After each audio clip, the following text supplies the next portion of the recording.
ketika aku slow down, aku bisa melihat orang-orang di sekitaran aku jauh lebih jelas. Bahkan ketika kita slow down, jangankan orang, barang-barang kecil yang selama ini kita tidak aware, tidak Tiba-tiba notice, kayak, itu aku kok punya ada ini. di situ ya. Iya bener. Keren deh kalau misalnya kita ke Suara Berkelas gitu. Di hari itu beberapa menit kemudian langsung dicatin. Serius? Dan kita sering banget kejadian kayak gitu. Dari awal kan manifest aku lukis pesawat. It happens. Guys, manifesting itu real banget. Dan ketika kamu berpikir buruk tentang diri kamu, itu juga bisa berdampak buruk buat diri kamu. Orang yang mau belajar tuh orang yang menurut aku top banget sih. Even di misalnya kayak kita rekrut tim atau segala macam, aku cuma butuh orang yang mau belajar. That's it. Sama. Ya kan? Ya kan? Ya kan? Adaptability itu cara orang sebenarnya survive di dunia manapun ya. Iya. Dan orang-orang yang menolak itu biasanya orang-orang yang sombong dan biasanya nggak bertahan lama. Iya. Makin kesini aku makin ngerasa ketika aku lagi self doubt itu, sebenarnya aku lagi belajar banyak ke diri aku sendiri. Halo semuanya, kembali lagi di podcast Suara Berkelas. Hari ini aku happy sekali karena kita kedatangan tamu berkelas. Ada Erika Ricardo. Yeay. Selamat datang di Suara Berkelas. Thank you banget udah undang. Ini biasanya nonton di YouTube, kali ini muncul di sini. Aku happy sekali karena ini pertama kalinya aku mengundang art creator. Yes, oh my god, iya lagi. Dan jujur ya, aku tuh kepengen banget suatu hari nggak cuman kayak Kak Bilal yang nanyain aku, tapi aku yang nanyain Kak Bilal juga. Oh serius? Karena banyak banget hal yang aku sebenarnya kepoin, tapi ya next time lah ya. Makanya kamu duduk di situ ya? Oh iya, bener. Thank you for coming. Aku happy sekali. Kita bakal ngobrol banyak hal dan Yes. bagi teman-teman yang mau kenal Erika lebih dekat dan mau belajar lebih detail tentang seni, apalagi melukis, aku sarankan untuk nonton podcast ini sampai selesai.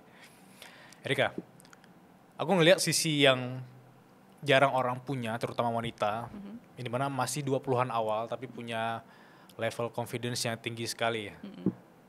Pertanyaan simpel, apa yang bikin Erika itu bisa kelihatan percaya diri dimanapun dia berada? Ini sempat jadi pertanyaan buat diri aku sendiri sih sebenarnya awal-awal ya. Apalagi ketika mulai berkarir di sosial media.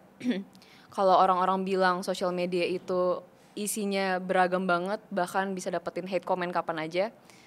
Sebenarnya itu kayaknya ya, pas aku track back, itu tuh berhubungan juga sama masa kecil aku gitu. Dimana orang tua aku itu tipe yang love language-nya itu bukan yang kayak selalu kalau misalnya anaknya dapat pencapaian, mereka tuh bukan tipe yang kayak congrats kasih bunga atau datang ke tempat gitu. Tapi mereka tuh tipe yang kayak oh ya udah bagus gitu. Oh, oke. Jadi mungkin ini aku juga pelajarin dari masa lalu aku sebenarnya. Kayak dari sana aku coba mencari validasi dari orang lain ketika orang tua aku nggak present di sana. Kayak misalnya ikut lomba, mereka kadang nggak datang. Lomba modeling, lomba orkestra, lomba futsal sempet juga. Mereka tuh nggak pernah datang. Jadi aku tuh justru dengan nggak dapat validasi mereka, aku tuh coba gimana cara aku build confidence keluar dari keluarga aku. Tapi makin lama karena semakin berjalan semakin terlihat dan orang tua itu juga udah semakin aware. Ya akhirnya mereka senang-senang aja gitu. Mereka udah mulai appreciate tapi bukan yang kayak kasih bunga gitu, itu masih enggak gitu. Tapi aku build confidence-nya justru karena gak dapat validasi dari keluarga. Akhirnya aku keluar dari situ gitu. Akhirnya aku kayak gimana caranya aku bisa berkarya dan bisa diterima sama orang-orang gitu. Mungkin ya itu yang aku lihat dari masa kecil aku sih. Seperti itu gitu. Dan pelan-pelan berusaha buat ngobrol sama orang lain, berusaha buat dapetin feedback dari orang lain gitu. Jadi lebih opennya tuh untuk orang-orang di luar gitu. Dan belajar banyaknya justru kebanyakan sama orang luar gitu. Gitu sih. Itu menarik ya, karena Kayaknya ya. bisa jadi orang di posisi kamu itu punya victim mentality dengan menyalahkan keadaan gitu, menyalahkan keluarga. Aku kurang disayang sehingga aku trauma kemanapun gitu. Tapi karena posisi itu malah kamu melihat bahwa justru ini privilege untuk aku bisa mencari confidence di eksternal, di dunia luar. Dan here I am, aku bisa confidence seperti saat ini gitu ya. Iya, tapi bukan berarti kayak keluarga aku tuh maksudnya gak ada benar salahnya gitu. Paham. Tapi itu cara mereka ekspresinya dengan cara keluarga aku ekspresiin sayang ke anak-anaknya adalah dengan makanan. Ya, budaya Gitu. timur sekali ya. Iya. Beda banget, bukan yang kayak peluk cium tuh udah enggak lagi gitu. Itu sih. Iya, itu menarik sih. Maksudnya dari sisi yang justru kayak aku bilang tadi, kamu ke dunia eksternal, kemudian banyak audiens yang datang gitu kan. Dengan itu kan karena mereka juga percaya bahwa level confidence seorang Erika ini tinggi gitu. Karena kamu confidence, that's why orang juga mempercayai kamu. Mereka trust seorang influencer ini gitu. Ya, itu yang menurut aku sisi positifnya. Dan kamu dapat mindset itu dari mana? Kayak mindset bahwa karena the way orang tua aku mengekspresikan sayangnya bukan seperti aku harapkan, harus dipeluk-peluk, dicium.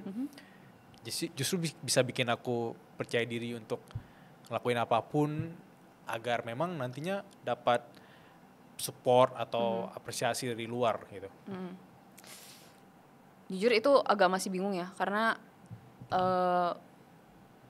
walaupun keluarga aku tuh nggak memberikan kasih sayang yang kayak peluk, cium segala macam, tapi mereka tuh mungkin sedikit memanjakan aku gitu. Jadi sebenarnya aku masih belum paham sih sama diri aku sendiri fully ya.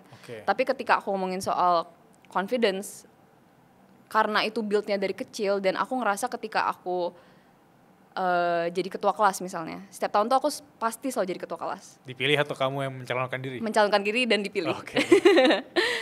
Aku selalu ngerasa seneng ketika orang lain itu develop. Entah itu misalnya orang-orang, misalnya di bawah aku kayak sekretaris, bendahara gitu. Aku seneng ketika aku ngeliat mereka dan mereka bisa develop di tempat mereka gitu. Aku seneng ngeliat orang tuh bisa berkembang. Dan aku tahu ketika aku ngelit, aku bisa membuat mereka tuh lebih baik. Wow. Itu yang aku rasain juga sampai sekarang kalau misalnya punya tim. Gitu. Aku lebih seneng ketika tim aku bahagia dibanding aku sendiri yang bahagia gitu. Wow, itu bagus sekali. Jadi mungkin level confidence-nya juga dapat dari sana kali ya. Dari orang-orang di sekitaran gitu. Bisa jadi kayak gitu. Dari teman juga, dari kolega, dari pasangan, dari keluarga. Itu kayak paket komplit yang bisa bikin seorang Erika nih percaya diri ya. Iya, walaupun nggak perlu orang lain ngomong ke aku gitu, kayak kamu hebat atau kasih pujian, tapi ketika aku lihat orang lain tuh udah tiba-tiba levelnya udah naik, aku kayak seneng gitu. Gitu sih. Apa yang bikin seorang Erika itu semangat bangun pagi, semangat untuk menjalani hari seperti hari ini? Apa akar yang bikin kamu tuh aku bangun pagi untuk ngelakuin hal ini? Rasa penasaran. Dari kecil itu aku suka banget explore, itu karena aku penasarannya minta ampun gitu. Misalnya dari kecil kita nontoninnya YouTube siapa sih, kayak Chandra Leo gitu kan, kayak Andovi, Jovi gitu. Aku penasaran bisa nggak ya aku sampai ke titik sana, how to crack that. Dari kecil, dan itu tuh step by step aku mikirin. Even pas mulai ngonten, itu tuh udah strategi ini udah dari lama banget, kayak gimana cara aku develop orang-orang bisa kenal aku gimana gitu. Padahal aku melukis di mana market itu orang Indonesia nggak gitu appreciate seni dibanding luar ya. Tapi it's all plan gitu loh. Udah plan dari awal gimana caranya orang bisa suka sama art, orang umum, orang yang maksudnya lihat ke museum pun juga nggak tertarik, tapi nontonin video aku gimana caranya. Gitu sih. Rasa penasaran yang tinggi. Bahkan ketika sekarang udah di posisi saat ini, muncul rasa penasaran lagi gitu. Gimana how to crack this, how to crack that. Gitu. No wonder sih aku kalau ketemu orang-orang yang menurut aku berkelas ya, itu selalu punya satu kata, ada curiosity di hidup dia gitu. Curiosity di mana ketika mereka bermimpi untuk ngelakuin A, ketika udah achieve A, pasti bukan berarti nggak cukup, tapi ada hal lain yang mungkin bisa di-develop lagi gitu. Masuk ke jembatan baru, masuk ke jalan baru gitu. Itu yang bikin mereka itu semangat ya. Aku setuju sekali dengan itu. Jadi selalu ada aja yang baru gitu. Setiap pagi selalu ada aja baru, ide-ide baru juga muncul, apalagi kalau misalnya kita lagi bengong atau lagi kayak tiba-tiba habis baca buku terus tutup buku kayaknya aku punya ide baru, atau lagi explore social media tiba-tiba kepikiran something, itu tuh bisa jadi plan yang kayak 3-5 tahun ke depan gitu. Kayaknya bisa deh kayak gini. Tapi karena itu belum karena aku belum mencapai itu, jadi rasa penasaran itu jauh lebih tinggi ketika udah pernah menjalaninya sebelumnya gitu. Misalnya social media gitu ya, di social media dapat awards gitu. Ya udah setelah itu dari sisi awards itu ada apa lagi gitu. Cari sesuatu hal yang baru lagi. Gitu. Karena award itu pasti jadi reward kan. Reward bukan aja. berarti kayak oke, gue selesai di sini. Iya, betul. Tapi menarik ya, karena menurut aku kita punya privilege. Di mana gak semua orang punya privilege ini. Ketika kamu punya ide dan kamu beraksi untuk ide tersebut, kamu itu bisa menggerakkan banyak hati orang untuk terinspirasi, dan itu sisi positif influencer menurut aku. Benar. Dan ini nyambung ke pertanyaan aku berikutnya, karena aku juga ngikutin kamu lagi bangun sekolah ya. Itu mungkin juga lahir dari Curiosity ya. Gimana prosesnya bangun sekolah? Pasti nggak mudah bangun sekolah. Kalau mudah semua orang bisa bangun sekolah. Dan sisi positif influencer yang aku maksud tadi yaitu kamu bisa menggerakkan hati orang, dan aku yakin ada ribuan donatur yang juga ikut nimbrung di project ini gitu. Gimana cara menggerakkan hati orang? Gimana kamu beraksi, dan gimana kemudian bisa bangun sekolah sampai hari ini gitu? Sebenarnya awalnya itu bermula, aku kan ada namanya Rumah Lukis. Jadi Rumah Lukis itu emang sebenarnya proyekan aku yang aku lakuin setiap bulannya. Gitu. Entah itu ke panti asuhan, tapi fokusnya sebenarnya awalnya itu ke anak-anak dan ke seni. Gitu. Setiap bulan itu kita ke panti asuhan, ke rumah sakit, ataupun ke tempat-tempat yang menurut kita bisa berdampak lah di sana walaupun kecil. Kita bagiin alat lukis, kita main sama mereka, dan finally to the point dimana itu tuh udah jadi kegiatan per bulannya gitu. Ya rutin aja lah. Sampai akhirnya sebenarnya dari dulu itu aku emang sangat-sangat aware banget dengan pendidikan di Indonesia. Tapi I don't know how, I don't know when juga, karena kan secara karir aku masih berkembang kan. Gak mungkin jadi langsung filantropi gitu yang bisa kan duitnya disuntik ke CSR gitu, nggak mungkin kan sampai sana. Tapi tiba-tiba ada yang nge-challenge aku gitu, bisa nggak bangun sekolah? Itu tahun lalu. Bisa nggak bangun satu sekolah? Kita bangun yuk sekolah di Sumba gitu. Itu dari tim aku juga yang nge-challenge aku. Dan jujur itu nekat banget, karena kita harus ngumpulin 500 juta pertama. Pas berjalan, karena mungkin orang-orang tuh udah tahu cara aku storytelling seperti apa, aku bikin bangun sekolah ini as a whole campaign selama sebulan.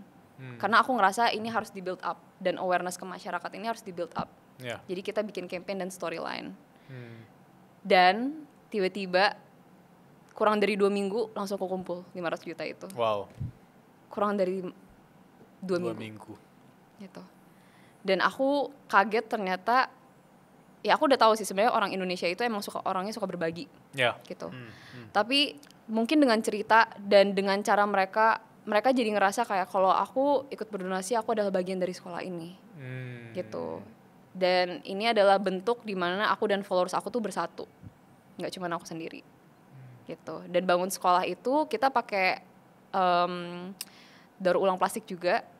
It is something new. Itu sebenarnya ngebedain juga dari yang lain gitu. Jadi kasih value di sana, orang-orang juga jadi tahu. Dan ketika bangun sekolah lagi di tahun ini, 5 hari langsung kumpulin 1 miliar. 5 hari 1 miliar. 1 miliar untuk bangun 2 sekolah. Per hari ini sudah ada 2 sekolah? Udah, jadi 3 sekolah total. Per hari ini? Per hari ini sudah selesai? Sekolah. Udah selesai. Wow, 3 sekolah. Congratulations. Thank you. Aku bangga sekali dengarnya. Iya. Progress setahun? Iya. Wow. Kalau boleh tahu total dari yang donate, teman-teman followers itu berapa orang? 18.000 orang. 3 sekolah 18.000 orang? Iya. Kayaknya lebih deh 20.000 orang digabung ya. Yang kemarin itu 18.000 orang. Yang 2 sekolah, 1M. Kita juga kaget satu tim. Ini aku maksud tadi sisi positifnya influencer yang dimana mungkin kata-kata influence yang cocok itu ada di apa yang kamu lakukan tadi sih. Kamu menggerakkan hati orang, kamu membuat orang itu beraksi untuk satu gerakan yang dimana mungkin mereka selama ini harus berpikir pingin bangun sekolah harus punya 1M sendiri. Padahal dengan kita beraksi bersama, memberi bersama itu jadi tuh sekolah 3 bahkan. Dan mungkin itu orang-orang juga lihat dari pengalaman yang tahun lalu kali ya. Karena aku ngerasa dan aku nge-build sekolah ini tuh dibilangnya tuh sekolah kita. Sekolah kita. Itu dan mungkin ada rasa apa ya? Jadi hubungan antara aku dan relationship sama followers aku tuh juga kuat di sana gitu. Dan dari rumah lukis itu sebenarnya orang-orang tuh jadi tertarik, bahkan banyak banget orang yang mau volunteer. Gitu. Tapi karena jauh banget kan nggak mungkin aku terbangin satu-satu ya. Gitu. Teman-teman berkelas, sebelum kita lanjut podcast ini, aku cuma mau bilang info spesial khusus untuk kamu. Mulai hari ini, kamu sudah bisa join membership resmi Suara Berkelas. Kamu bisa dapetin eksklusif summarize dari episode-episode favorit aku di Suara Berkelas. Dan setiap bulannya bakal ada akses eksklusif buat kamu ngelihat behind the scene podcast Suara Berkelas, seperti obrolan aku dengan narasumber off the record, dan hal menarik lainnya yang bakal aku share khusus untuk membership ini. Jadi, kalau kamu merasa podcast Suara Berkelas mengubah cara pandang kamu melihat dunia, feel free untuk join membership Suara Berkelas atau klik link di deskripsi. Sampai jumpa dan jadilah bagian dari perjuangan dan perkembangan Suara Berkelas.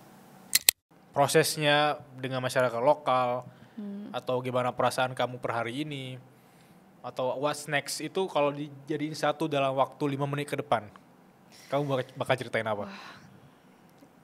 Jujur bangun sekolah itu sulit karena pertama aksesnya, yang kedua cara kita itu menyampaikan ke masyarakat. Karena di beberapa tempat mungkin ada masyarakat yang nggak terima dengan kita membangun sekolah itu. Mungkin berbeda kali ya konteksnya, aku juga nggak ngerti.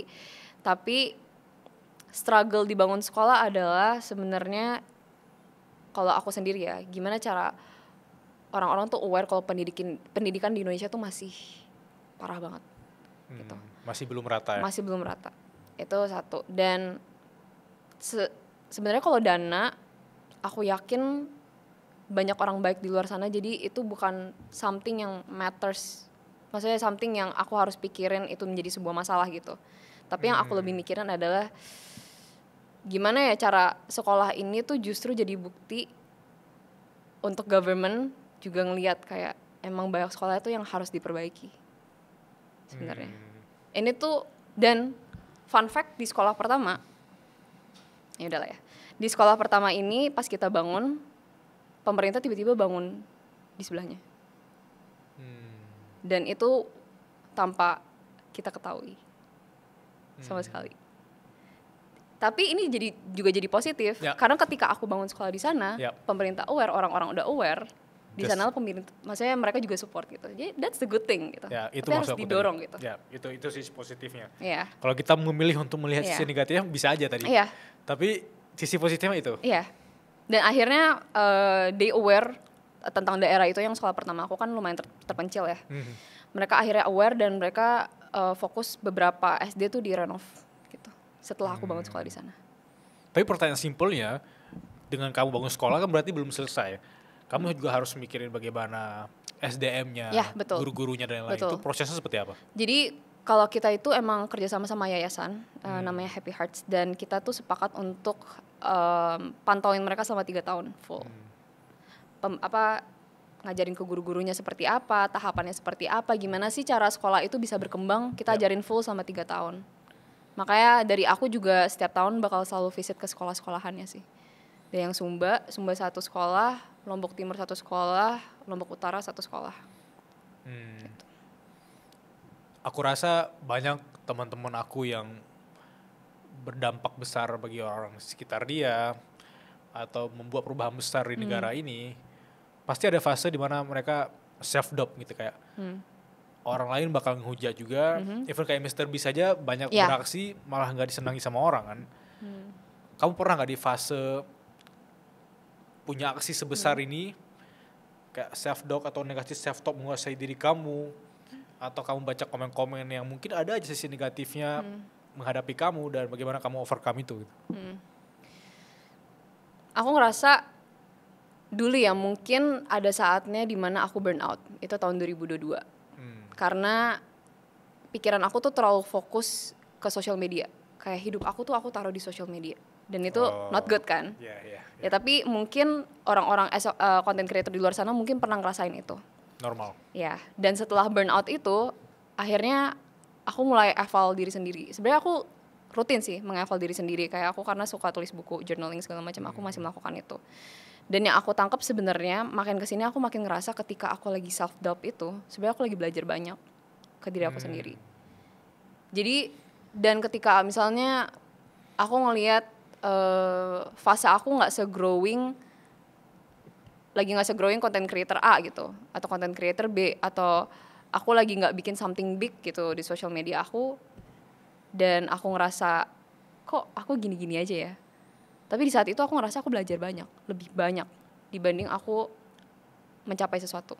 Yap. Gitu. Jadi aku selalu balikin, dan aku ketika aku ngerasa lagi di bawah, aku catetin aja gitu hal-hal yang aku harus pelajarin berikutnya. Makin kesini mindset aku makin dibalik sih. Dan itu jauh bikin aku lebih berkembang. Gitu. Kita akan lebih banyak belajar dari fase terbawah dibandingkan fase teratas ya. Betul. Betul. Dan itu aku juga sangat setuju.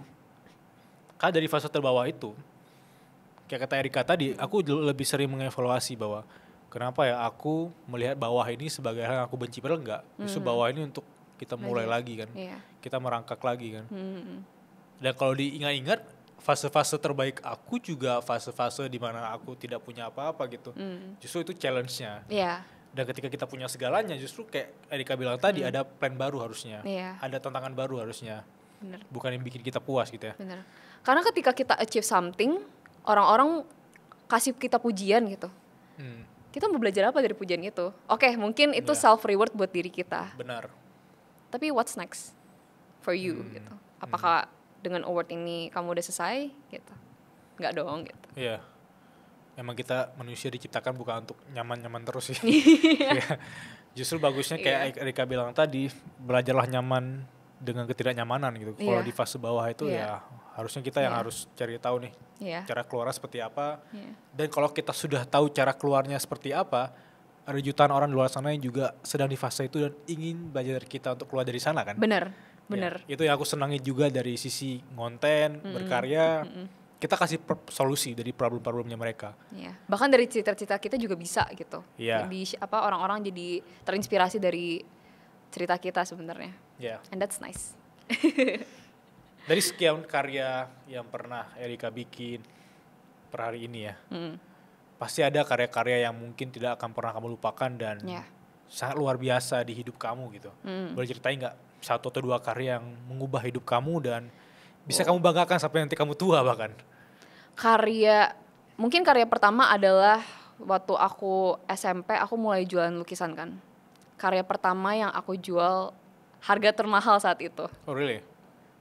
Tapi harganya 1 juta sih. Tapi gede lagi lukisannya. Loh, tapi menurut aku itu termahal. Karena SMP ya? Ya SMP. Dan achievement di sana itu bikin aku ngerasa I can do more. Ketika sampai di sana.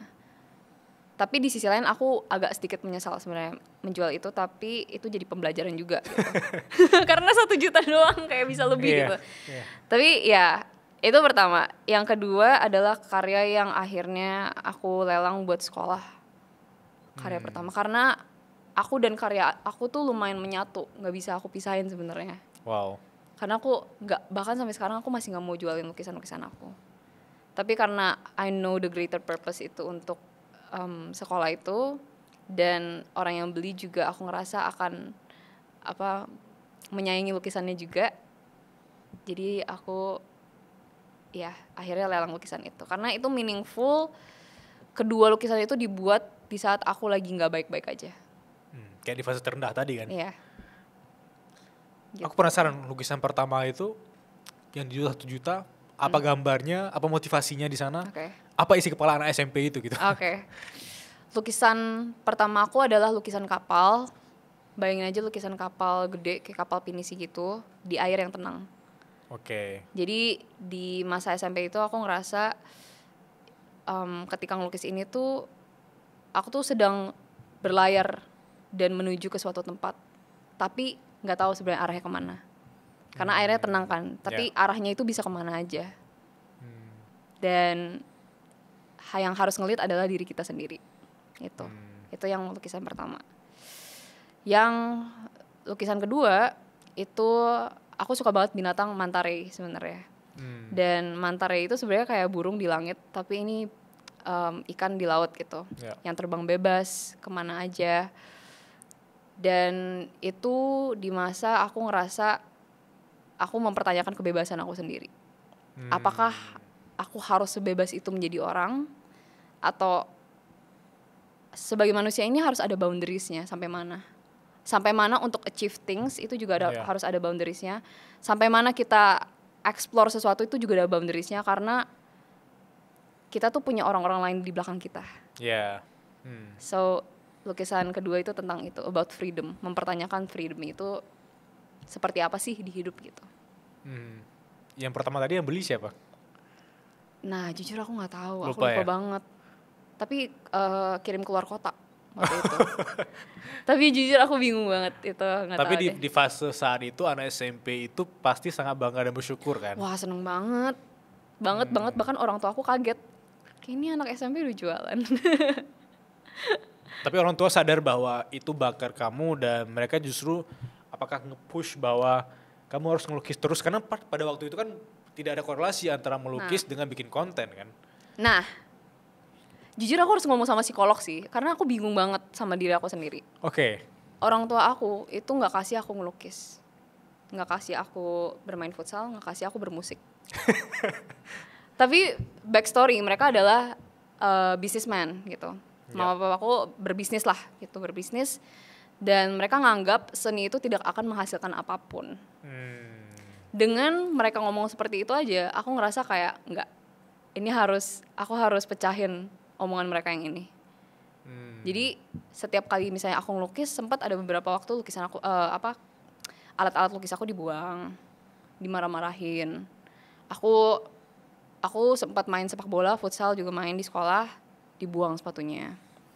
Bermusik gak dikasih, aku sempat masuk orkestra gitu, karena mereka ngerasa kayak udah berbisnis aja gitu. Berseni itu one work, mau jadi apa, jadi pelukis gitu. Tidak salah juga, karena mereka kedua orang tua kan pertama kali hidup, dan mereka ngelihat dunia dari cara pandang mereka kan. Bener, dan mungkin mereka lihat kanan kiri mereka juga gitu. Tapi ya setelah itu mereka jadi ngerasa kayak kamu jadi kayak gini aja, gak usah jadi orang bisnis gitu. Kapan momen itu ada? Kayak kapan momen itu membuktikan bahwa kamu adalah jalan kamu sendiri, kamu harus menempuh jalan itu gitu? Momen dimana orang di sekitaran mereka udah mulai ngomongin aku. Which is ketika tetangga bilang, waktu ngonten, keluarga bilang, maksudnya keluarga besar juga bilang gitu. Itu takes time, mungkin 3 tahunan ya setelah aku mulai ngonten. 2002. Takes time. 2022, 2023 kayaknya. Udah mulai di sana, mulai doronglah anak-anak. Tapi mereka juga bukan yang mengarahkan, biar aku mengarahkan sendiri. Gitu. Kayak itu agak sedikit membingungkan sih menurut aku. Waktu itu sempat ngobrol sama Bang Radit juga kebetulan, dan dia juga bingung. Gitu. Tapi kamu belum pernah ngomong sekalipun sama psikolog? Ceritain ini belum, tapi aku penasaran banget. Apa tanggapan mereka ya? Iya, apa tanggapan mereka? Kita sambut psikolog dari masa ada. Karena lumayan unik juga sih, aku rada bingung juga sih. Gitu. Tapi kalau aku suka banget ketika dibilang sama orang nggak bisa, aku kayak nggak, kita pecahkan omongan itu. Wow. Aku seneng banget. Wow. Aku juga sangat senang ngobrolin hal ini gitu. Iya. Bukan dari sisi ingin buktikan gitu loh, tapi dari sisi bahwa ternyata opini orang itu tidak matter selama kita tuh tidak beraksi berjalan. Gitu. Iya. Tadi sebelum podcast, Erika juga ceritain banyak teman-teman yang kadang rela nungguin pesawat untuk nge-tag Instagram kamu gitu. Karena mereka penasaran seperti apa lukisan seorang Erika Ricardo di pesawat gitu.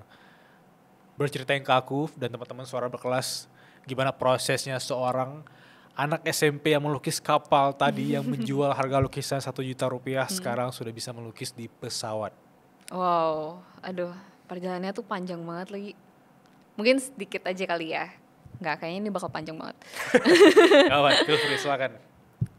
Semuanya itu sebenarnya berawal dari value aku dari awal sebenarnya, yaitu art is for everyone. Gimana cara aku bikin semuanya itu bisa suka sama art.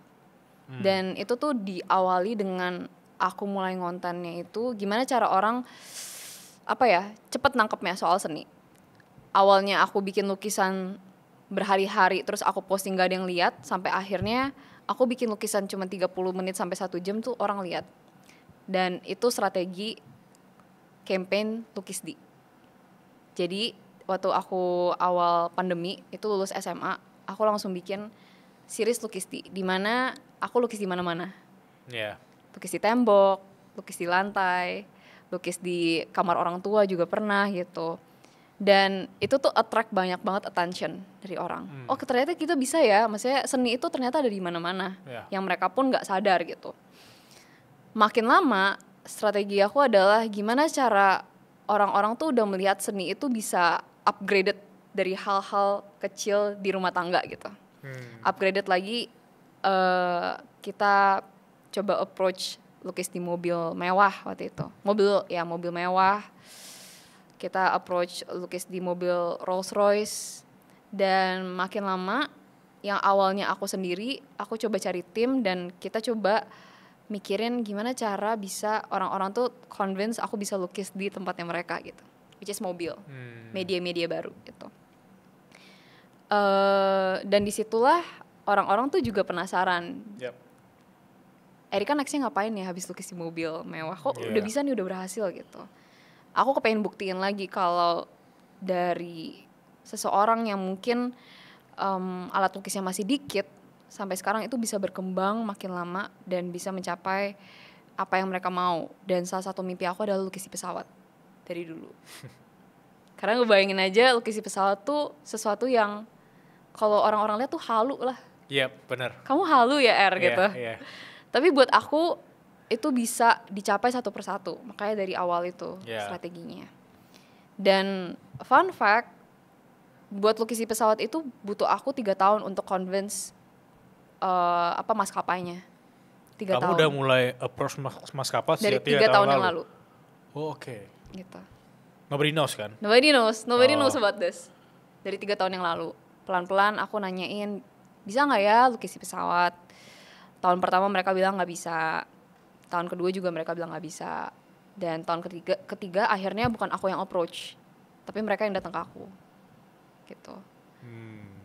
Tapi di saat aku ditolak pun di tahun pertama dan kedua, ya aku tetap berkarya. Cari hal-hal yang emang bisa aku lakuin aja.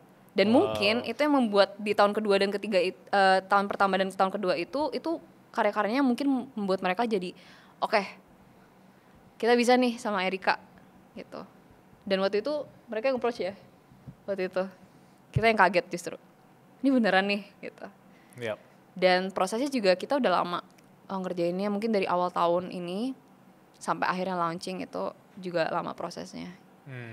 Dan ya ternyata seberapa besar mimpi kita tuh bisa kejadian aja kalau kita berusaha. Dari hal-hal yang kecil ya. Rejection is redirection nih. Kayak aku ingat di fase-fase ketika memulai sesuatu pasti ada penolakan ya. Dan kenapa dari tadi aku senyum-senyum ketika mendengar cerita kamu ditolak di tahun pertama, di tahun kedua, di tahun ketiga justru keajaibannya malah mereka yang butuh kita gitu, mereka yang deketin kita.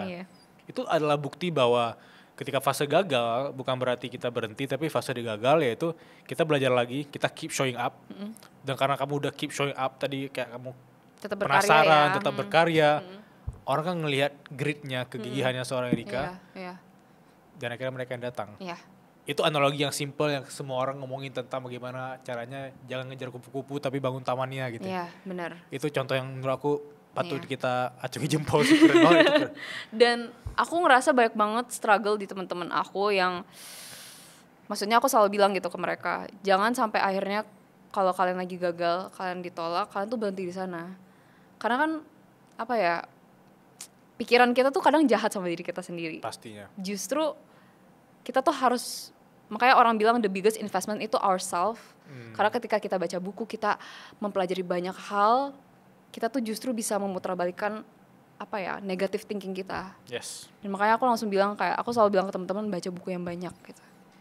Please baca buku yang banyak itu. Even dengerin aja kalau suka podcast, dengerin podcast atau dengerin rangkuman buku. Karena orang yang tulis buku tuh lama loh pengalamannya. Iya. Gitu. Iya. And it helps me gitu. Jadi yang sekarang gitu. 3 buku yang mengubah hidup Erika. Waduh. Yang menurut Erika itu sangat-sangat 3 buku berdampak besar bagi anak 20-an. 3 buku yang mengubah aku ya. Mungkin awal-awal aku suka banget sebenarnya yang simple ya, yang gampang dicerna dan yang aku suka banget dicerna. ngebagiin ini ke orang-orang, itu You Do You. Oh, You Do You. Alexander Ruby. Ya. Aku suka banget dan aku itu oper-oper tuh nggak tahu bukunya sampai mana sekarang. Kayak please balikin guys. Aku nggak tahu siapa yang lagi minjem sekarang gitu. You Do You. Aku suka banget Rich Dad Poor Dad. Aku baru baca lagi ulang. Oh ya. Robert Kiyosaki. Iya. Sama sebenarnya aku as an artist ya, maksudnya seniman, aku lagi bacain buku tentang Still Like an Artist. Oh ya, Austin Kleon. Iya. Iya, aku suka juga buku itu. Iya. Itu harus dibaca semua. Itu harus dibaca. Itu bagus banget dan buka perspektif baru gitu. Itu sih. Yang pertama You Do You You tuh dari lumayan ya. Alexander Ruby tadi. Iya. Yang kedua Rich Dad Poor Dad Robert Kiyosaki, dan ketiga Still Like an Artist dari Austin Kleon ya. Iya. 3 buku yang menurut aku menarik ya, dan itu ringan. Ringan, semuanya ringan. Iya. Tapi dari 3 buku itu kemudian yang kamu aplikasikan per hari ini ke hidup kamu, yang paling dekat buku yang mana dan apa yang kamu ingat dari pengalaman-pengalaman kalimat di buku tersebut gitu? Kayak kalimat not exactly, tapi aku suka banget You Do You karena ketika aku ceritain ke orang dan orang itu udah baca, connect tuh lebih cepet. Ngomongin soal hidup, ngomongin soal balancing your life, about work juga masuk ke sana. Jadi obrolannya tuh lebih ke build sama orang-orang. You Do You. Tapi ada satu lagi sih yang aku baru keinget. Boleh, bonus. Buku tentang apa ya yang slow down itu? Dari Korea. Biksu yang tulis, kalau nggak salah. I think dari Korea. Oh, dari Korea ya? Iya, yang covernya biru. Iya, Langit. biru ijo. Ya. Aku lupa. Slow down, lupa. Intinya kayak things things kayak, you see when you slow down Iya, ya. iya. Pokoknya itu. Karena ini di fase ini ya sekarang. Yep. Aku ngerasa kadang aku takut aku terlalu cepat mencapai sesuatu. And I don't know whether it's good or not. Dan banyak orang yang bilang, kayak kamu kayaknya terlalu cepet deh. Lumayan questioning my life gitu. Karena gimana ya? Orang selalu bilang kamu belajar buat ngegas. Tapi orang tuh lupa bilang kayak kadang ada waktunya kamu ngerem, and it's okay.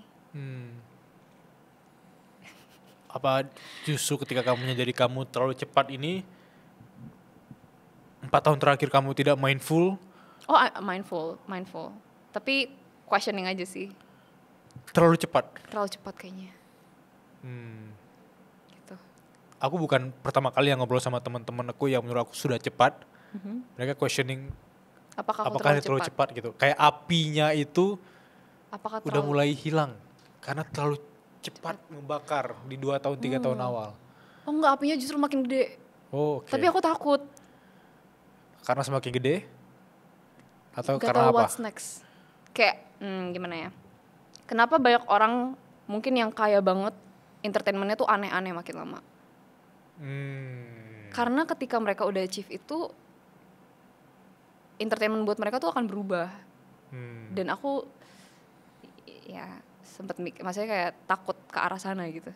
Ya, aku paham. Jadi tapi aku juga di sini belajar. Biasanya kalau orangnya tadi kayak orang biasa ajarnya ngegas, tapi lupa ngajarin ngerem. Bahkan orang-orang terdekat kita tuh lupa buat ngajarin kita, yuk slow down dulu and it's okay gitu. Ada gak studi kasus hidup kamu yang kamu ngerem, slow down dulu, atau oke, Rika cukup, bentar istirahat dulu. Di fase apa itu yang menurut kamu relate banget gitu? Sekarang lagi di fasenya untuk slow down sedikit gitu. Slow down tapi dalam arti bukan slow down dalam berkarya, tapi dari pace hidup. Oke. biasanya aku bangun pagi langsung ke sana, ke sini, meeting A, meeting B gitu. Ya. Walaupun sekarang masih kayak gitu ya, cuman aku lebih kayak creating my own space gitu. Saya bangun tidur aku punya banyak waktu untuk mikirin kayak ketenangan diri dulu gitu. Building my own space itu penting banget pagi hari gitu kan, atau nggak malam-malam gitu.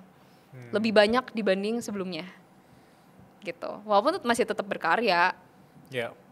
tapi it helps aja sih gitu. Dan ketika aku slow down, aku bisa melihat orang-orang di sekitaran aku jauh lebih jelas. Kondisi mereka seperti apa, kondisi tim aku seperti apa, kondisi keluarga aku seperti apa, aku bisa ngeliat itu semua. Karena kalau kita gas kan kita fokusnya ke karir. Ya. Kalau kita slow down, we see people around us.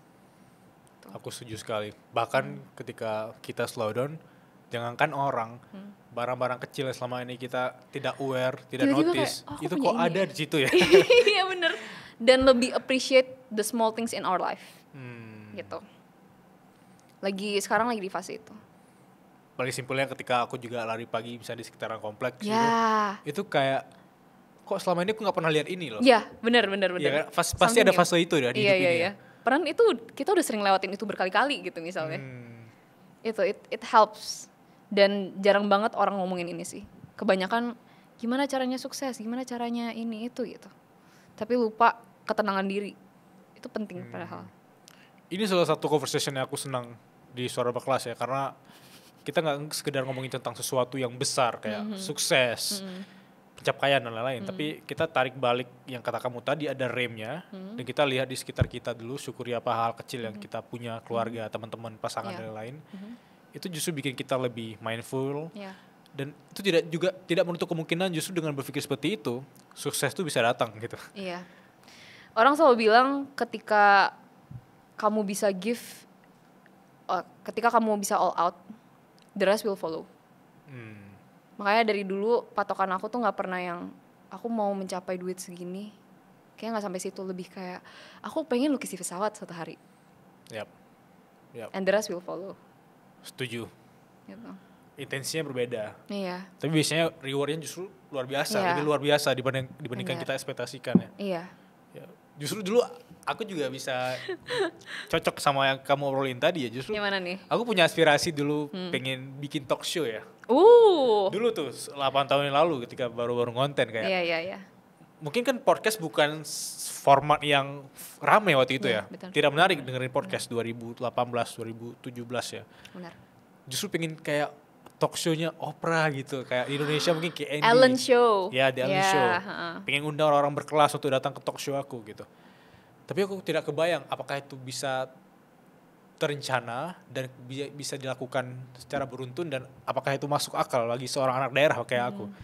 Tapi setelah aku bangun Suara Berkelas dan undang orang-orang berkelas ternyata bisa tapi formatnya tidak seperti kita bayangkan gitu. Iya, benar. Apapun yang aku lakukan sekarang ya berjalan dan the rest will follow yang kayak tadi itu justru tidak seperti aku bayangkan dan ternyata bisa. Bener, and that's the power of manifest. Ya. Buku manifest juga bagus by the way. Oke, buku manifest dan akarnya kan aku pernah baca buku The Secret kalau kamu pernah baca. The apa? The Secret. Oh, Secret belum kayaknya belum. Apa yang kamu senangi dari sisi manifesting, mimpi? Wah. Menurut aku manifest tuh beneran sih. Kayak orang bilang bikin vision board segala macam, tapi manifest aku tuh lumayan, I would say lumayan kenceng gitu. Dan fun fact ya, sebelum kita ke Suara Berkelas ini dan sebelum ada yang kontak aku, tim aku tuh baru bilang, keren kali ya kalau misalnya, tim aku tuh kenceng banget juga manifestnya. Ayah, thank you Ayah. Kayaknya keren banget kalau misalnya, nih. Ayah yang bilang ke Suara Berkelas? Enggak, bilang ke aku doang, dia bilang, kayaknya keren deh kalau misalnya kita ke Suara Berkelas gitu. Di hari itu, beberapa menit kemudian langsung dicatin. Serius? Dan kita sering banget kejadian kayak gitu. Serius? Sering banget ya, kayak kita bilang, next year kayaknya kita bisa keliling Indonesia, beneran keliling Indonesia. Tahun lalu gitu. Kayak kita bisa lukis, dari awal kan manifest aku lukis pesawat. It happens. Dan omongan kita tuh bisa kejadian loh gitu. Kayak aku bilang, aku kepengen deh suatu hari bisa ke luar negeri gitu kan. Misalnya, tim aku bilang suatu hari kepengen dia ke Google headquarters. Dari awalnya Singapura, akhirnya kita ke headquarters ke US, diundang. Dan dari buku manifest itu Guys, manifesting itu real banget. Dan ketika kamu berpikir buruk tentang diri kamu, itu juga bisa berdampak buruk buat diri kamu. Iya. You will become what you think about, kan? Iya. Karena aku ngerasa dulu selama ini aku juga berpikir hal yang sama. Kayak aku pengen kayak tadi bangun talk show atau pengen ketemu sama orang keren, orang-orang berkelas. Tapi aku rasa ketika akhirnya terrealisasi dan tercapai, it's not luck. It's always God, kan. Kayak itu rencana Tuhan yang memang ketika kita ucapkan, ketika kita berpikir ke sana, kadang ya Tuhan atau semesta atau apapun itu ya dia nangkep gitu. Dan kita kasih effortnya gitu. Ya itu poinnya. Kayak kamu nggak bisa duduk santai di sofa berdoa terus tiba-tiba kamu diundang ke suara berkelas, nggak bisa. Kamu Erika tuh harus showing up gitu loh. Dan thanks juga ke Ayah dan teman-teman yang itu kayak koneksi yang dibangun dari dan itu sering berkali-kali. Itu ya lumayan aneh sih, tapi ya bersyukur tentang hal itulah. Buku deh, udah baca deh buku Manifest. Yang oranye itu ya? Aku covernya warna biru lagi, biru full. Aku kira ada Manifest covernya oranye, tapi aku belum pernah baca. Itu bagus bang. apa manifesting kamu yang kalau boleh kamu ceritain di sini, nextnya apa, mimpi kamu apa nextnya? What's next? Aku tuh setiap malam suka manifesting. Sebenarnya manifestingnya tuh sebelum tidur aku berhayal gitu. Kayak aku mau ini, aku mau itu. Tapi segala hal sesuatu yang aku mau, aku selalu patokin dengan value yang aku punya sekarang. Gitu. Misalnya kayak awal-awal tahun aku ngerasa value aku adalah aku pengen art is for everyone. Tapi mulai tahun ini, tahun depan aku kepengennya adalah push yourself sampai limitless gitu. Dan ketika aku mikir punya value tersebut, baru aku mikir nextnya apa ya. What's the thing yang aku belum crack. Dulu aku punya bisnis, tapi aku ngerasa bisnisnya itu gak align sama aku. So next year there will be something yang aku lagi build, bisnis sendiri. Terus there will be some kind of mengrealisasikan secara offline apa yang aku lakuin sekarang gitu. There will be events yang aku juga bakal build gitu. Dan it will be something new for me, so very excited for it. Tapi ya, the power of manifest itu yang justru bikin aku semangat setiap harinya. Gitu. Langsung on meeting, langsung ketemu sama orang, dan ambisinya sih. Gitu. Untuk next year plannya seperti apa. Erika, ada 3 pertanyaan dari teman-teman Suara Berkelas. Oke. Pertanyaan pertama dari Safitri. Dia nanya, halo Kak, kamu kan suka seni. Apa definisi seni versi kamu dan apa hubungannya seni dengan makna hidup seorang Erika? Oke, nice. Menurut aku seni itu all around us sih. Pertama, tanpa kita sadari. Ini mic juga dibuatnya seni, ada seninya. Even all the gadgets here, table, semua itu seni. Dan seni itu adalah gimana cara orang bisa mengekspresikan dirinya sendiri. Satu hal yang sebenarnya aku kagum sama seni adalah pas aku waktu itu ke lukisan tertua di dunia. It's a very hidden place. Kita datang ke sana 8 jam gitu jalan ke sana bolak-balik. Dan pas lihat karya itu, yang lukisan tertua di dunia itu kita lihat, kita tuh jadi mikirin kayak, kenapa ya orang gambar ini? Apa alasan orang gambar di balik seperti ini gitu? Dan itu belum ada tulisan, itu baru gambar. Itu masa-masa di zaman belum ada tulisan sama sekali. So the way they express themselves adalah dengan menggambar. Dan itu tuh udah, industri seni itu udah ratusan ribu tahun yang lalu udah ada gitu kan. Bahkan industri seni itu paling gede di dunia, paling lama industrinya dibanding industri yang lain di dunia gitu. So seni itu adalah selalu jadi bagian dari hidup kita aja sih. Dan dengan kita aware dengan seni, kita lebih appreciate life dari sebelumnya. Gitu. dari sisi makna hidup yang kamu jalani sekarang, apakah karena kamu seorang pelukis ketika ngeliat pemandangan itu? Nggak sampai kayak gitu deh. Kayaknya nggak sampai kayak gitu kayak, nggak sampai kayak gitu. Mungkin makna hidup buat Iya, aku ya. iya. Karena tadi aku bilang mengekspresikan diri, ketika aku buat sebuah lukisan dan lukisan itu udah selesai, aku tuh bisa lihat diari aku tuh di dalam karya itu. Oke. Perasaan aku, pikiran aku itu di dalam karya aku. Makanya setiap kali misalnya aku lihat sesimpel misalnya lukisan di pesawat ya, ketika aku lihat karya itu, aku tahu perasaan aku ketika menggambar itu tuh seperti apa, rasa bangga yang aku punya tuh seperti apa di sana, dan rasa aku sama tim aku tuh seperti apa gitu. So it's a reminder dan diary juga di situ. Tapi pertanyaan silly ya, apa kamu pernah naik pesawat yang kamu lukis itu? Belum lagi. Belum, karena aduh sibuk banget. Iya kan? Tapi Iya, belum. pertanyaan silly yang memang ternyata jawabannya belum kan? Belum. Tapi udah pernah pegang kaca pesawat ya. Kaca pesawat, jendela pesawat udah pernah pegang. Tapi Naik ke nggak atas. pernah, Tapi nggak pernah masuk, aduh. Ya Siapa lagi tahu di sini ya. siapa tahu momentumnya dalam waktu dekat terbang Iya. kemana kan, we never know Tiba-tiba kan? kan, Tiba-tiba iya. iya. Atau tiba-tiba kamu di pesawat A, tiba-tiba Lihat. pesawat yang kamu lihat itu pesawat Iya, yang kamu lukis. itu belum pernah lagi tapi Ya, one day manifesting, lah. visualisasi, Manifesting, nggak iya, apa-apa. manifesting. Gratis. Pertanyaan kedua dari Rafsanjani. Kak, boleh tahu nggak saran untuk aku yang ingin mulai berkarya atau melukis di awal 20-an? Apakah harus mulai ngonten atau bagaimana harusnya? Boleh nggak aku kasih sarannya buat anak muda aja gitu ya? 20-an bawah ya? Iya, 20 ke bawah. Menurut aku ya, dengan kondisi yang sosial media itu cepet banget di dunia ini, informasi kesana sini, aku ngerasa yang bisa membuat anak muda sukses di saat ini adalah 3 hal. Yang pertama, perseverance. Kedua, adaptability. Dan yang ketiga, itu brainstorming. Karena ketika kita hidup di dunia yang serba cepat ini, kita tuh harus bisa adapt.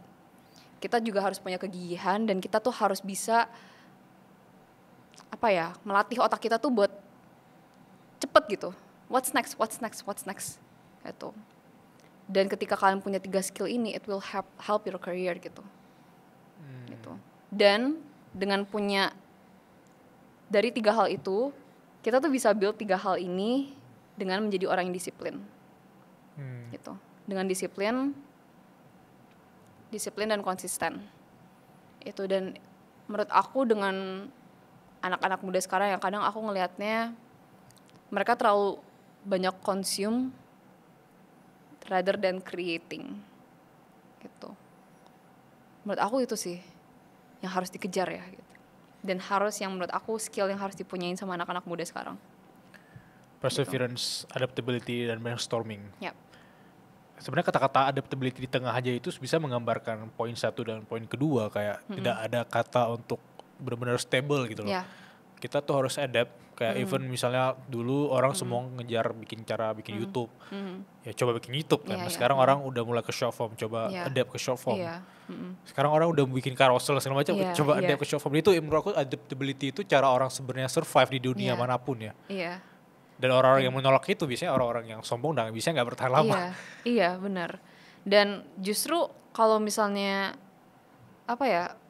orang yang pintar itu justru orang yang selalu merasa dirinya kurang. Makanya mereka selalu kepengen belajar lebih Yeah. lebih karena mereka ngerasa mereka itu masih belum belajar apa-apa. Tapi justru itu adalah orang yang pintar. Menurut aku, versi pandangan aku gitu. Karena justru kalau misalnya orang udah berhenti belajar, artinya ya they're not smart enough to know things. Yeah. Gitu. Mereka berdiri dengan egonya sendiri. Gitu. Itu kacamata aku sih sebenarnya gitu. Makanya aku seneng banget ketika ada orang tuh yang mau belajar gitu. Even mendengarkan podcast ini tuh aku seneng banget gitu. Bener. Karena mungkin satu orang mendengarkan ini dari awal sampai akhir, itu tuh mereka tuh bisa berkembang dan bisa dapetin sesuatu gitu. Setuju sekali. Dan yang paling menariknya, rata-rata mayoritas audiens suara berkelas itu mencatat. Really? Iya, mereka mencatat biasanya kayak 3 halaman, 4 halaman tuh mereka Wow. fotoin, nge-tag aku, nge-tag seorang kelas. Wow. Itu rasanya itu happy sekali loh. Wow. Kamu bayangin obrolan that's kita nice. 1 jam, Yeah. ada orang nyatat kayak dengerin beneran 1 Iya. jam fokus. Iya. Dan itu adalah orang yang mau belajar. Orang yang mau belajar tuh orang yang menurut aku top banget sih. Even di misalnya kayak kita rekrut tim atau segala macam, Ya. aku cuman butuh orang yang mau belajar. That's it. Sama lagi. Ya kan? Ya kan? Ya kan? Iya. Kadang kuncinya ketika mau rekrut tim atau ajak orang kolaborasi, ketika mereka punya kemampuan atau keinginan belajar yang besar, itu tuh nilai plus loh. Iya. Dibanding kayak kamu tahu segalanya tapi ya kamu nggak mau belajar gitu. Ya, ya. Pertanyaan ketiga dari Fikri, dia nanya, Kak, boleh tahu nggak ketika mulai ngonten sampai sekarang ada nggak hal-hal yang menurut kakak itu kakak sesali, dan kalau ada boleh ceritain nggak? Sesali ya. Pertanyaan yang sangat mendadak ya, yang menusuk Oh ya. iya lagi. Kayaknya menyesal itu menurut aku ya dalam Ya. hidup gak mungkin gak ada kata menyesal, pasti ada aja. Pasti. Tapi kita react-nya itu in a positive or in a negative way. Itu tergantung dari kita sendiri. Bisa aja menyesal dalam arti kayak aku jadi nggak punya kehidupan yang privasi aku mungkin udah terbuka dengan orang-orang gitu. Misalnya let's say jalan sama keluarga di mall, itu ya kapan aja orang bisa nyamperin gitu. Bukan menyesal tapi lebih ke I wish aku punya privacy back lagi, my privacy balik lagi ke aku gitu. Tapi di sisi lain itu juga doesn't really matter juga gitu. Karena aku ngerasa oh ya aku bisa kendalin ini in a positive way, which means aku ketika orang lain bertemu dengan aku ngerasa kayak ketika mereka seneng ya, gila aku impacting their life Ya. gitu. Jadi tergantung sebenarnya cara pandang. Menyesal ya pasti ada gitu. Tapi sudut yang aku ambil adalah aku senang ketika orang nyamperin aku tahu ternyata mereka itu nontonin aku. Gitu. Ternyata mereka itu, apalagi ketika mereka bercerita ya, Ya. aku tuh ikutin kamu gara-gara ini, makanya akhirnya aku jadi orang yang seperti ini. It makes me more like happy gitu loh. Ya. Merasa impactful Iya. juga kan. Dan sisanya ya nggak ada sih, paling cuman bagian privacy aja. Tapi Dan take it in a positive way. Ya itu mau nggak mau harga harus kita bayar Iya kan. benar. Di industri yang kita jalani. Iya benar. ya udah gitu jalanin aja. Sisanya sih nggak ada ya. Aku rasa semuanya itu ketika aku menjadi content creator sekarang banyak banget kelebihan yang aku bisa dapetin sebenarnya. Gitu. Ya. Bahkan ya ketemu sama orang-orang seperti Kak Bilal gitu. Ketika aku bisa berdiskusi dengan orang-orang yang aku ngerasa kayak aku penasaran banget, makanya aku selalu bilang kayak kepengen deh kalau ngobrol sama podcaster itu aku pengen nanyain balik. Gitu. Rasa penasarannya itu tinggi banget gitu. Ya berarti kamu ntar harus ada podcast dan aku yang datang ke sana gitu. Itu baru momentumnya untuk ditanyain gitu ya.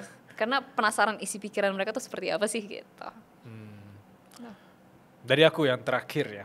Oh ada lagi ternyata. Pertanyaan bonus Lagi. dari aku Oke. khususnya. Oke. The worst advice The yang worst pernah advice. kamu terima selama menjalani hidup. This can be good, this can be bad. Yap. Tapi menurut aku di fase anak muda ini biasa orang bilangnya kayak know your limit. Gitu. Tapi menurut aku enggak. Aku kayak coba explore sebisa-bisanya. Pakai apa yang kalian punya atau privilege yang kalian punya. Dan dari situlah kamu bisa tahu siapa diri kamu sebenarnya. Ketika kamu experience a lot. Gitu. Tapi itu bukan worst banget. It can be good, it can be bad. Ketika misalnya ya bad influence, misalnya ada temen yang bad influence yang you know your limit misalnya untuk minum segala macam, itu it can be good. Tapi in life experience, in career wise, ketika orang bilang kayak misalnya baru lulus kuliah ya, kayaknya aku tahu aku mau ngapain tanpa pengalaman. It will be bad. Gitu. Mending setelah lulus kuliah atau setelah kalian mau masuk dunia kerja, explore sebanyak-banyaknya yang kalian suka. Biar kalian tahu diri kalian tuh sebenarnya sukanya yang mana. Gitu. Experience the good thing, the bad thing, hal yang kalian nggak suka, hal yang kalian benci, explore it gitu. Yeah. Gitu. Karena orang kan kebanyakan ya orang mempertanyakan diri karena itu. Karena stuck di satu, mau keluar pun takut. Iya. gitu. Makanya aku kayak selalu ngajakin orang-orang tuh explore. Dan dari konten aku sebenarnya aku nunjukin kayak jadi anak muda itu bisa kemana-mana gitu. Kadang traveling, kadang aku ngelukis, kadang aku ngomongin hal yang lain juga possible gitu, karena aku mau nunjukin itu bisa loh kita explore more gitu. Aku malah ingat kata-kata yang kita ngomongin di awal tadi. Sebenarnya penasaran doang sih. Karena penasaran sebenarnya kamu itu bisa melewati batasan diri gitu. Kayak contohnya aku pernah bikin kata-kata gini. Aku bilang bahwa aku penasaran sejauh mana aku bisa melangkah, sejauh mana potensiku bisa berkembang kalau aku nggak nyerah. Jadi kata kunci itu penasaran gitu. Yang bikin Erika itu bisa konsisten sampai sekarang itu karena rasa penasaran dia. Bener. Apakah bisa terrealisasikan lukisan dia ada di pesawat gitu. Nah kalau dia menyerah di tengah jalan kan nggak mungkin. Bener. Kalau penasaran itu berhenti di tengah jalan, aku rasa tidak akan jadi hasil gitu. Bener. But anyway, terima kasih sudah datang Suara Berkelas dan thank you. Ini salah satu conversation yang aku senang sekali, nyaman. Oh ya? Kita run through santai. Iya. Dan kamu menginspirasi aku juga untuk lebih beraksi lagi. Oh my god. Thank you Erika. Thank you so much Kak Bilal. Sehat terus. Terima kasih semuanya. Sampai jumpa. Gimana obrolan kami tadi? Seru ya? Bagi kamu yang mau nonton offline podcast Suara Berkelas, kita ada special event khusus untuk teman-teman berkelas yang serius mau join. Penasaran? Bisa klik link di deskripsi. Sampai jumpa.